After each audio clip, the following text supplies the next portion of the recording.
હિન્દી ફિલ્મને પાછું પાડી દે એવું ગુજરાતી સોંગ રિલીઝ થયું. આવનારી Gujarati film Trisha on the રોક્સનો બિગ બોક્સ સિરીઝ ઉપર ગીત રિલીઝ થયું છે. આ ગીત જોતા એવું લાગી રહ્યું છે કે ગુજરાતી ફિલ્મનો જમાનો બદલાયો. ડાયરેક્ટર કૃષ્ણદેવ યાજ્ઞિક કંઈક ને કંઈક નવું જ લાવે છે, પરંતુ આ વખતે જાનકી બોડીવાલા સાથે આ એક્ટર વધારે શૂટ કરે છે અને સાથે સાથે આ ફિલ્મમાં વરિષ્ઠ અભિનેતા હિતેન કુમાર પણ જોવા મળશે. આ ગીતમાં ડાન્સ, પોપ ડાન્સ એટલો જબરદસ્ત બતાવ્યું છે કે આજની ઓડિયન્સ આવું જ જોવા માગે છે. પરંતુ કૃષ્ણદેવ યાજ્ઞિકે પબ્લિકોની દુખતી નસ પકડી અને આ ટાઈપનો ગીત લાવ્યા. આ ગીત સાંભળતા તમારી બ્લોક થઈ ગયેલ નળીઓ ખુલી જશે એવો ડાન્સ કર્યો છે.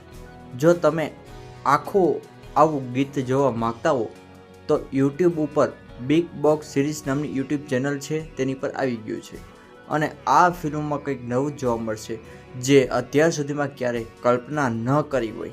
અને ખુશીની વાત તો એ છે કે આ ફિલ્મ ગુજરાતી અને હિન્દી બંને ભાષામાં એક સાથે રિલીઝ થઈ રહી છે.